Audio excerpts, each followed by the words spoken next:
বানবাসী বাংলায় আবারও বৃষ্টি। আজও কলকাতা সহ দক্ষিণবঙ্গের সব জেলায় ভারী বৃষ্টি।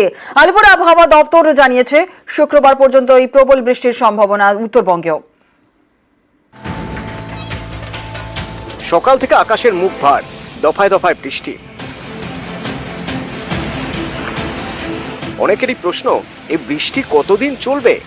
আলিপুর আবহাওয়া দপ্তর জানিয়েছে বৃহস্পতিবার পর্যন্ত পূর্ব বর্ধমান, পশ্চিম বর্ধমান, উত্তর 24 পরগনা, দক্ষিণ 24 পরগনা এবং পূর্ব মেদিনীপুরে অতি ভারী বৃষ্টি। কলকাতা সহ দক্ষিণবঙ্গের বাকি জেলায় ভারী বৃষ্টির সম্ভাবনা। ভারী বৃষ্টির সম্ভাবনা পুরুলিয়া, পশ্চিম বর্ধমান, বীরভূম এবং মুর্শিদাবাদেও।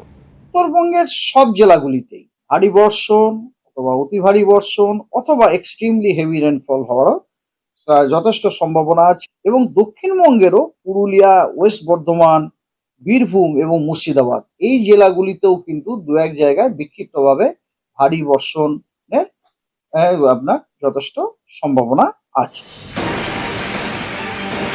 বুধবার বৃষ্টি হয় দার্জিলিং এ। এতে জেপি শর্মা রোডে জলের স্রোত। জমা জলে ভোগান্তির এক শেষ।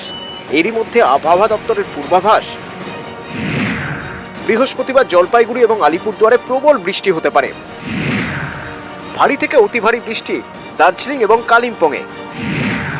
ভারী বৃষ্টির সম্ভাবনা কোচবিহারে এবং উত্তর ও দক্ষিণ দিনাজপুরেও। শুক্রবার ভারী থেকে অতি ভারী বৃষ্টি কালিম্পং এবং আলিপুরদুয়ারে। ভারী বৃষ্টির সম্ভাবনা দার্জিলিং, কালিম্পং এবং কোচবিহারে। দার্জিলিং, জলপাইগুড়ি, কালিম্পং, আলিপুরদুয়ার এবং কোচবিহার এই 5টি জেলার অধিকাংশ স্থানেই হালকা ও মাঝারি বৃষ্টিপাত হওয়ার সম্ভাবনা আছে। 27 তারিখের পরে অন্য কোনো দিনের জন্য কিন্তু কোনো ওয়ার্নিং এই মুহূর্তে নেই। আবহাওয়া দপ্তরের পূর্বাভাস, প্রবল বৃষ্টির জেরে উত্তরের পার্বত্য এলাকায় ধস নামার প্রবল সম্ভাবনা রয়েছে। এছাড়াও উত্তর ও দক্ষিণবঙ্গে নদীর জলস্তর অনেকটা বাড়তে পারে। নিচু এলাকায় প্লাবনের আশঙ্কাও রয়েছে। বঙ্গে বৃষ্টি, পাশের রাজ্য বিহার, ঝাড়খণ্ড এবং ছত্তিশগড়েও ভারী বৃষ্টির আশঙ্কা। এতে আবারও জল যন্ত্রণার আশঙ্কা। নিউজ 18 বাংলা।